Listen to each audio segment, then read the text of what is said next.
हमारे प्यारे नबी का बचपन कैसे गुजरा और आपके वालिदा के इंतकाल के बाद आपकी परवरिश किसने की, चलिए जानते हैं। नबी पाक सल्लल्लाहु अलैहि वसल्लम दूसरे बच्चों की तरह खेलते तो थे मगर बुतों के करीब कभी नहीं जाते थे। जब बाकी बच्चे बुतों के सामने खेलते, कभी उनकी पूजा की नकल करते तो आप खामोशी से अलग हट जाते। एक दिन बीबी आमिना रहमतुल्लाह अलैहा ने देखा कि कुछ बच्चे काबा के पास अपने नन्हे हाथों से बुतों को छू रहे हैं, लेकिन मोहम्मद थोड़ी दूर खड़े आसमान की ओर देख रहे थे। बीबी आमिना रहमतुल्लाह अलैहा ने हैरानी से पूछा, बेटा मोहम्मद, तुम उनके साथ क्यों नहीं खेलते? आपने मासूम अंदाज में जवाब दिया, अम्मा, ये तो पत्थर हैं, न ये सुनते हैं न देखते हैं, मुझे इनमें कुछ भी नजर नहीं आता। ये सुनकर बीबी आमिना की आंखें नम हो गईं। उन्होंने बेटे को सीने से लगाया और दिल ही दिल में बोली, ये बच्चा अल्लाह की तरफ से भेजी गई खास अमानत है। जब नबी पाक सल्लल्लाहु अलैहि वसल्लम 6 साल के हुए तो बीबी आमिना ने फैसला किया कि वो बेटे को लेकर मदीना जाए ताकि छोटे मोहम्मद अपने वालिद की कब्र की जियारत कर ले। आप दोनों काफिले के साथ मदीना के लिए चल दिए। सफर आसान नहीं था, रेगिस्तान की तपती धूप, ऊंटों की सवारी और लंबी दूरी,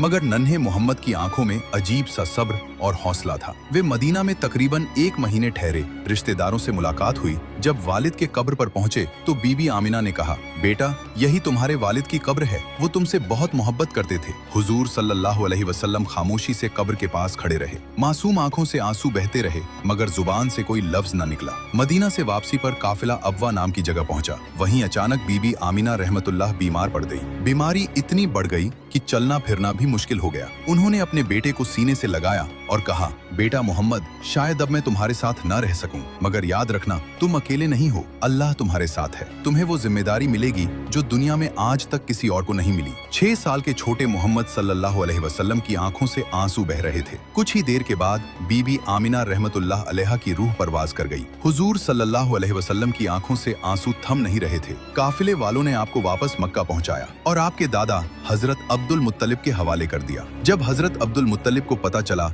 कि बहू बीबी आमिना भी दुनिया से रुखसत हो गई है तो उनकी आंखें भी भर आईं। उन्होंने नन्हे मोहम्मद सल्लल्लाहु अलैहि वसल्लम को अपनी गोद में लिया और कहा, बेटा, ये तुम्हारे रब की आजमाइश है, इससे कभी घबराना मत, तुम्हारा दादा अभी जिंदा है और मुझे यकीन है कि तुम्हारा रब हर लम्हा तुम्हारा सहारा बनेगा। सुभान अल्लाह। जब दुनिया के सहारे छूट जाएं, तब भी अल्लाह अपने बंदे को तन्हा नहीं छोड़ता। हमारे प्यारे नबी इसका सबसे खूबसूरत सबूत हैं। अगर आपको भी नबी पाक से सच्ची मोहब्बत है तो दिल से लिखें, सुभान।